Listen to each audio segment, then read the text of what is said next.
사기 열전의 형식. 그러니까 사기라는 책에 열전이라는 게 있어요. 이거는 우리가 저생전 얘기할 때 했던 겁니다. 그래서 그 책의 형식을 본따서 태사공이라고 말. 따라서 태사공은 누구냐면 작가 자신이에요. 작가 태사공은. 신라 이전은 먼 옛날. 이 신라 이전이 곧 이 작품의 제목인 사만을 말합니다. 그러니까 사만습유라고 하는 것은 사만에서 남은 풍습, 사만에서 지금까지 남은 풍습을 가리켜요. 제목이 그 뜻이죠. 그 다음에 나라의 수도와 시족에 관한 이야기는 기록이 실려 있지만 밝힐 수가 있어요. 실려 있으니까. 공자께서는 요 말이 흥미로운데요. 나는 사관이 잘 모르는 사실이 있으면 잘 모르는 사실은 기록하지 않는 전통을 보았다라고 하는 건 자기가 모르는 걸 기록하면요. 거기 뭐가 섞이냐면 거짓말이 섞이죠. 여러분들도 누군가에게 들은 이야기를 다른 사람에게 전달하고 전파할 때 그 내용을 본인이 직접 겪은 이야기가 아니면 거기 뭐가 섞이나? 창작이 섞이죠. 그래서 소문이 점차 커지고 눈덩이처럼 둥글둥글둥글 불어나는 거지. 직접 본 게 아니면 더 그렇죠. 그래서 기록하지 본인이 모르면 기록을 안 하는 게 맞는데 오늘날에는 그것도 없어졌구나. 이 대목이 중요한 거죠. 따라서 이것은 거짓 기록이 많은 현실 이란 뜻입니다. 물론 인용법이 쓰였고요. 공자의 말씀을 인용했죠. 자, 그러다 보니까 나도 사만의 이때 이야기 중에서 어지러워져 계통을 잃게 되지 않을까 걱정이 됩니다. 왜냐면 이제 기록이 남은 게 별로 없으니까 사람들이 막 거짓말을 섞어 창작을 합니다. 야, 이거 문제다. 그래서 흩어지고 잃어버린 것들을 모으고 들은 것을 모아서 얼개를 보존해 두었어요. 그런 이유 가운데 최근의 일로 향랑의 이야기, 이게 본론이죠. 이 이야기를 하려는 거야. 그래서 기록이 없으니까 이때는 향랑의 삶을 입전한다. 다시 말해 기록한다.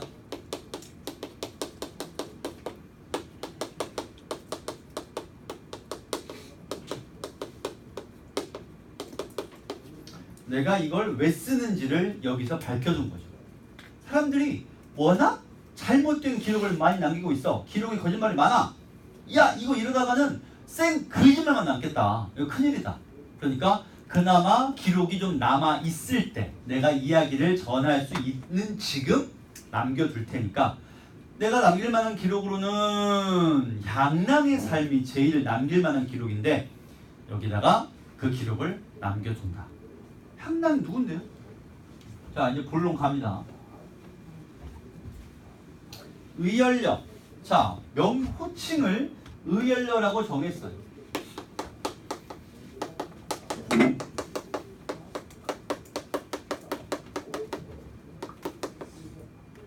처음부터 호칭을 의열려라고 해야 그래야 그 사람의 정체성을 명확히 할 수가 있죠. 그러니까 요즘 뭐 무슨 여 무슨 남 하고 부르듯이 당시 아이 이름을 이 글의 작가가 향랑은 의열려다라고 불러버린 거죠.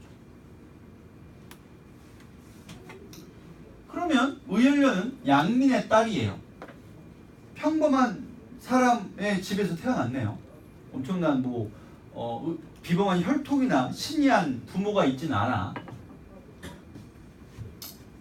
일선군이라는 곳이 있는데 옛날엔 숭선이었다가 나중에는 선산으로 붙였으니 지금의 선산부가 바로 이곳이다. 자, 지금이라고 하는 건 기록할 당시를 말하죠. 이 글을 쓸 때가 지금인 거니까 요거는 앞에 우리가 조신의 꿈 할 때 얘기했듯이 신빙성을 높이려는 시도예요. 이 이야기는 실제 살았던 사람, 향랑이라고 하는 실제 살았던 사람에 대한 이야기임을 밝히려고 이렇게 시작을 하는 거죠. 기이한 향기가 집에 가득했어. 신이한 출생. 출생은 기이합니다. 그 다음에 원광법사는 중요한데요. 왜냐면 실존 인물이니까요. 그래서 신빙성을 끌어올리려고 애를 씁니다. 실제 존재했던 사람을 언급해서 신빙성을 높이고 있어요. 자, 어쨌든 나이가 100여 세 때 얘기인데 법사가 동네를 지나가다가 기이한 소문 듣고 찾아가 보고는 나와서 저 아이는 폐향옥녀이다. 그러니까 워낙 소문난 애가 한 명 사니까 찾아가서 보고는 야, 저 아이는 일반인이 아니야. 폐향옥녀라는 거야. 그게 뭔데? 20년 지나기 전에 신라에 다시 한 기이한 일이 일어날 것이다. 잠깐만요. 이거 중요하죠? 왜요? 예언. 다시 말해서 복선을 깐 거예요.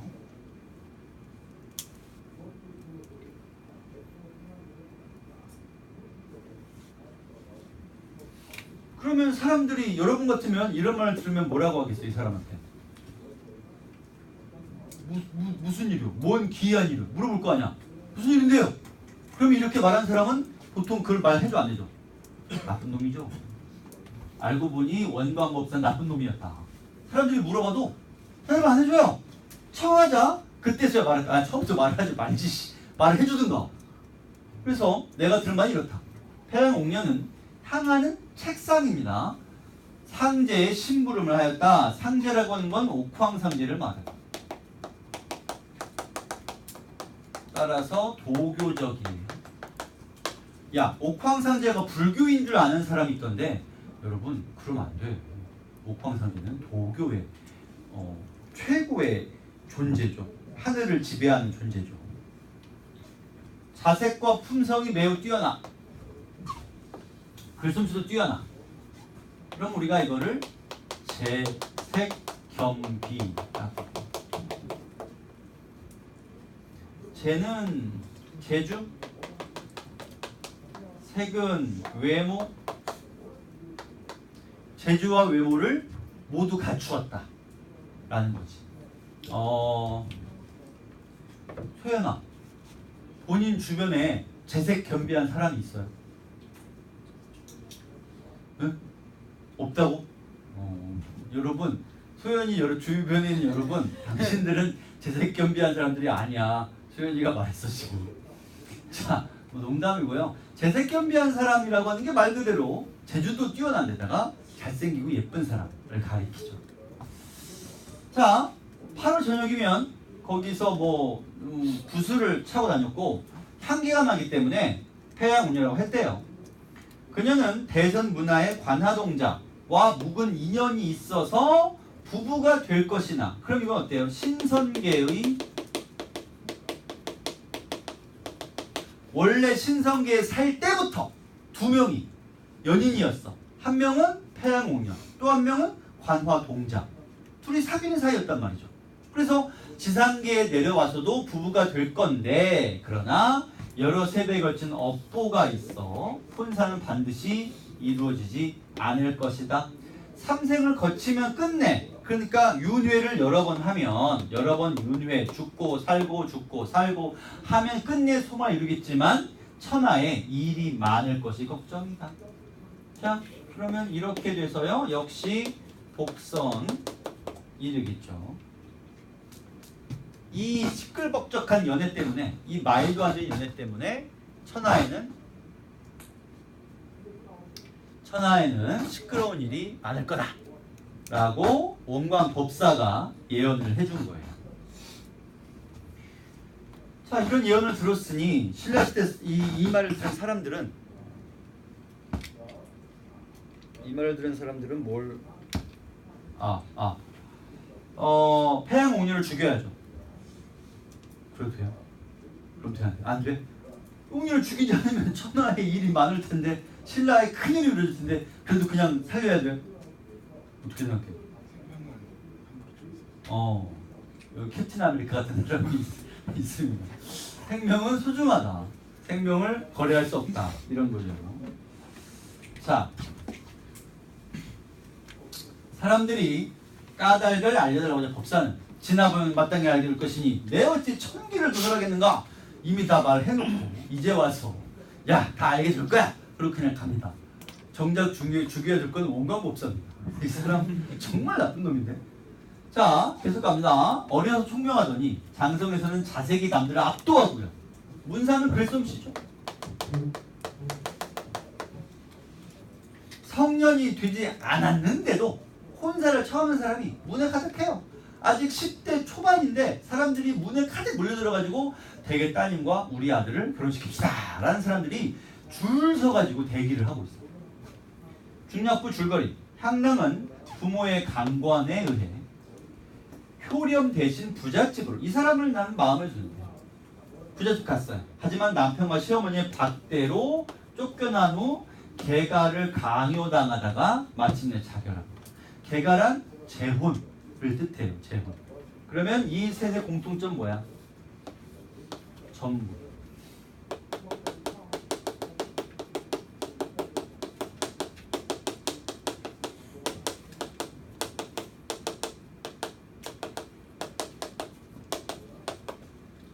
속세의 가치관 때문에 불행하게 최후를 맞이했죠. 자기가 원하는 일은 아무것도 이루어지지 않았어요. 전부 다 속세의 가치관을 강요당했죠. 자, 그래서 도로 하늘로 갔습니다. 천상계의 존재가 됐단 말이야. 이후 향랑은 효렴이, 자기가 마음에 드는 효렴이요, 자기를 위해 쓴 제문에 감동하여, 어머, 자기가 사랑하던 사람이 자기를 위해서 제문을 쓴 거예요. 그래? 한번 읽어보자 했더니 너무 감동적이야. 그냥 눈물이 펑펑 납니다. 자, 이제부터 이 향랑을 누나라고 부릅시다. 충분히 살다 죽었으니까 나이도 많겠지. 누나가 감동해서 그를 찾아가의 별표. 부부가 되기로 약조를 했습니다. 또 이때는 이미 유령인 상태죠. 지상계의 사람이 아니에요. 죽은 뒤니까. 이번에는 후토 부인을 또 찾아가서 자기를 환생시켜줄 거를 요구합니다. 자, 이 누나는 어떤 사람이야? 누나의 캐릭터 정말 적극적이죠. 누가 자기를 좋아한다니까 그래? 너 거기 있어봐 하고 갔어. 가서 보고 어머 얘 너 마음에 든다. 너 잠깐 있어봐 하고선 후토 부인이 누군지 모르겠지만 찾아가가지고 저기요 나 쟤랑 결혼해야 되겠으니까 빨리 나 살려줘요. 나 가서 쟤랑 결혼할 거야 하고서 요구를 했고, 그 요구 때문에 심지어 천상계에서 회의까지 합니다. 센 누나죠. 이 누나 때문에 천상계가 회의를 했어. 야, 얘 빨리 안 살려주면 좀 일이 커지겠다 싶은 거죠. 따라서 찾아가서 더구나 부부가 되기로 약조했다는 것도 본인이 약속을 한 거죠. 별표들은 다 뭐예요?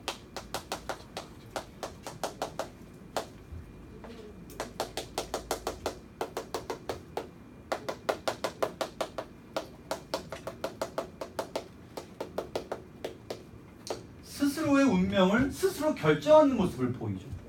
자기가 자기 운명을 결정. 그야말로 적극적이죠. 게다가 환생을 요구까지 했고요. 향랑은 후토 부인과 김유신의 도움. 김유신도 실존 인물이죠. 실존 인물이 등장하면 신빙성이 올라가요. 김유신을 도움으로 혼인을 이루게 되고, 효렴은 아찬, 벼슬도 왔습니다. 벼슬. 남편을 벼슬시켜줬네요. 이후 향랑은 남편 도와 백제와 고를 침입을 막아냈고요. 신라와 당나라는 향랑의 도움으로 백제를 지키는 수호신을 물리치기까지 했어요. 여기까지. 이 부분은 이제 뭐라고 봐야 돼요? 이 부분 여기서부터 이만큼 남편의 출세를 돕고요. 그 다음에 사회적인 문제를 해결하죠.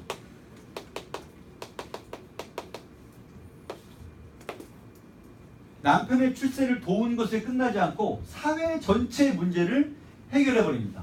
지극히 유능하죠. 그래서 이 부분은 유능한 모습을 보여주는 거예요. 유능하다. 그럼 이렇게 유능하면 홍계월전처럼 본인이 뭐 하면 돼요? 홍계월전에서 홍계월은 뭐 했죠? 직접 창칼 들고 전장에 나가서 적을 쓸어버렸단 말이에요. 본인도 그러면 되잖아요. 근데 그러지는 못하는 모양이에요. 그래서 보조 역할만 맡고 있죠. 이 뒷얘기를 읽어봅시다.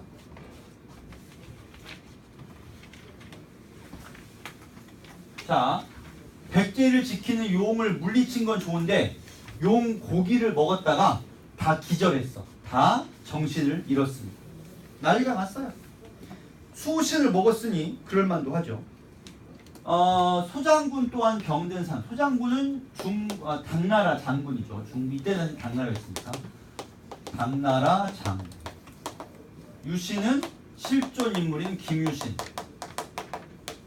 그런데 말하기를 우리가 믿는 바는 오직 당나라 군사뿐인데.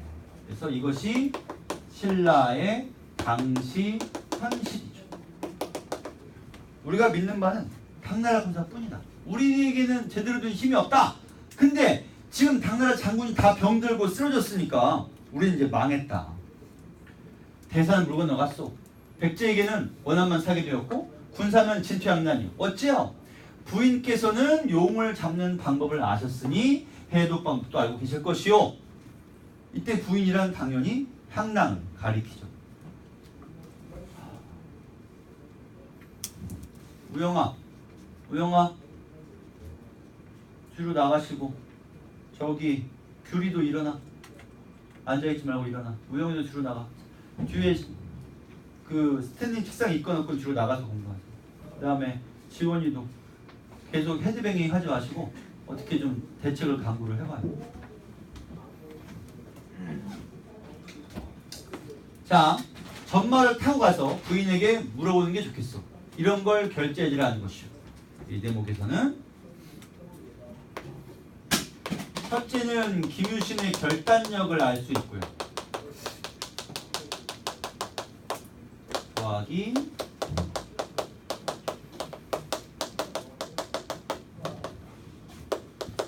인재를 전장에 데려왔으면 바로 해결했을 문제인데 그러지 않았죠.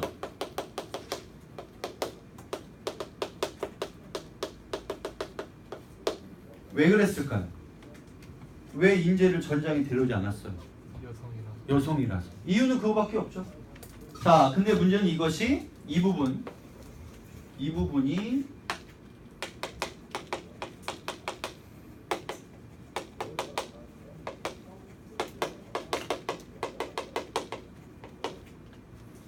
필자 이름이 뭐예요? 이름 써있는데 뒤에 이 양반도 비록 여성은 아니지만 어쨌든 제대로 된 대접을 못 받고 있었습니다. 그래서 그런 필자의 처지와도 관련되는 부분이 여기 있는 거죠. 자, 그래서 책임은 내가 질 테니까 가서 빨리 대책을 물어보고 와라. 그래서 이제 아찬이 말을 끌어내는데 그들은 입을 벌리고 누워서 따지는 사람이 없고요. 그 다음에 소장군도 말도 못하고 고개만 끄덕여요. 그러니까 그냥 무능한 상태죠.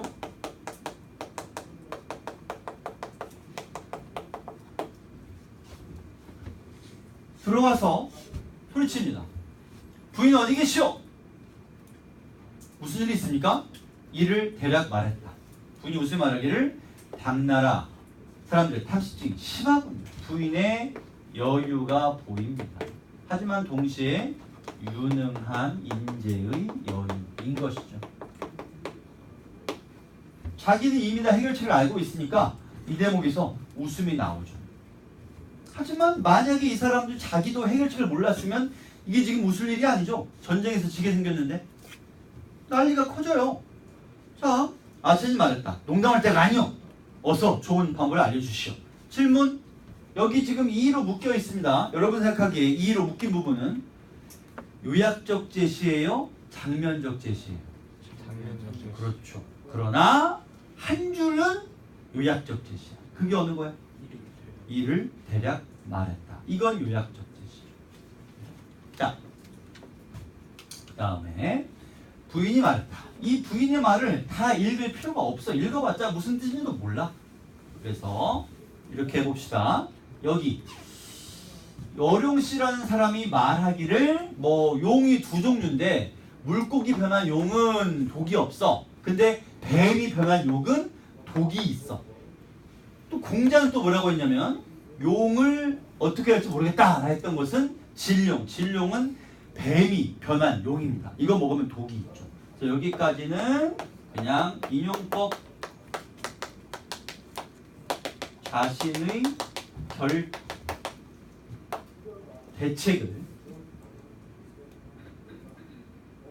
자신의 대책을 뒷받침 하려는 인용법을 쓴 거니까 이건 별거 없습니다. 넘어가고요. 그 다음에 물고기가 변한 용은 어쩌고 써 있고요. 나쁜 짓 많이 하면 안 된다. 그 다음에 정용은 옛날에 붉은 뱀이다. 뱀이 변한 용이니까 독이 있지. 어떻게 아프지 않을 수 있겠냐. 별거 없어요. 넘어갑니다. 그냥. 그래서 뭐 얘기를 길게 했는데 다 필요 없고, 그래서 결론은 뭐냐면 지렁이를 먹어라. 그럼 된다. 해결책을 제시한 것밖에 없어요. 그래서 돌아와서 세 사람분은 약을 만듭니다. 약을 지렁이 약이죠. 나았습니다. 야, 뭐 이제 뭐 전개가 있다며? 어쨌든 소장군이 말하기를 부인은 하늘이십니다. 여기서부터는 밑줄을 다 주세요. 이렇게 쭉 다. 그래서 이 대목에서는 민족적인 통쾌함을 느낄 수 있다. 왜냐면 우리 민족의 그것도 여성에게 당나라 장군과 군인들이 고맙다, 감사하다, 정말 최고다 이러고 있으니까 뭐 신나죠. 그게 다예요. 끝이죠. 이 작품은 그래서 얘기할 내용이 꽤 많지 않아. 내용은 어마무지하게 긴데요. 그렇게 많지는 않습니다. 필요한 내용은 다 얘기했습니다. 용의 고기를 먹고 병이 걸려서 지렁이 약을 먹었더니 나았다. 현실적이야, 전기적이야? 전기적이에요. 이런 일은 없어요. 다음 131쪽 만궁선생전.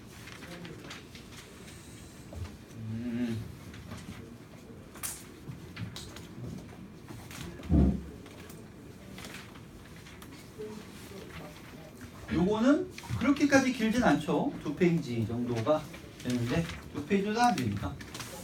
금방 할 수는 있을 겁니다. 어머. 아 맞다. 만군 선생님은 힘이 없어. 그냥 페이지 보고 할 겁니다.